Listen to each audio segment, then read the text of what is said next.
भारत पाक युद्धात Donald Trump यांच्या मध्यस्थीमुळे विरोधकांनी मोदी सरकारवर टीकास्त्र डागले। भारत पाक युद्धात मध्यस्थी करणारे डोनाल्ड ट्रम्प कोण? ठाकरेंची शिवसेना, काँग्रेस आणि आरजेडीने हा सवाल केलाय।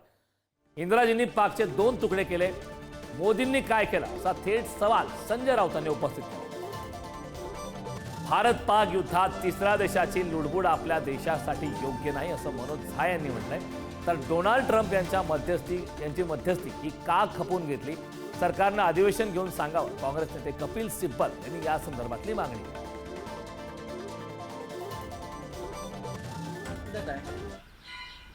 आमची माणसं मेली, आमच्या 26 महिलांचा सिंदूर पुसलाय ना।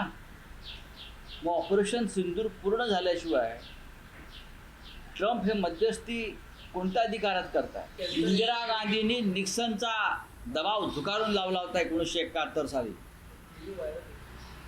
अमेरिकेचा प्रेसिडेंट निक्सनने हस्तक्षेप करण्याचा प्रयत्न केला होता, तेव्हा इंदिरा गांधींनी सांगितलं, तुम्ही कोण आमच्यामध्ये हस्तक्षेप करणारे?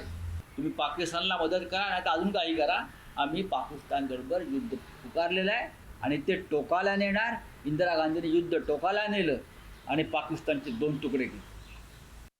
सरकार ने की कोशिश कि मध्यस्थता किसी की नहीं है, लेकिन एक मध्यस्थ जो अपने आप को सेल्फ डिक्लेयर्ड सरपंच समझते हैं पूरी दुनिया के, उनके बयानात मैं समझता हूं कि हमारे जैसे विशाल लोकतांत्रिक देश के लिए उचित नहीं है। उन्होंने कहा कि मैं दोनों को बिठा करके 1000 साल पुराना कश्मीर का जो मुद्दा हमारे दोनों के बीच में है, आप होते कौन हो भाई?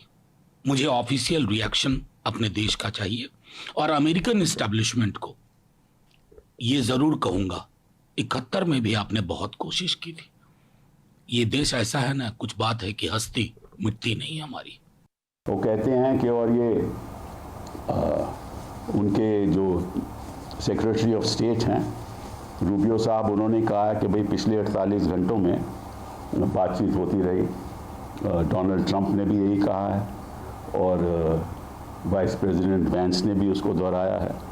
तो हुआ क्या, कैसे हुआ, क्यों हुआ, क्या बातचीत हुई, इसके बारे में तो कोई चर्चा है नहीं, हमें मालूम नहीं है। तो कोई अंतर्राष्ट्रीय स्तर पर नहीं चाहता कि कोई युद्ध ऐसा हो।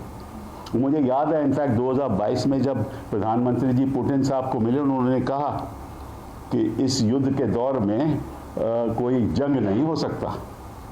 तो ये तो प्रधानमंत्री भी जानते थे कि युद्ध में दौर में कोई जंग नहीं हो सकता। तो फिर उस पर भी सवाल उठेंगे।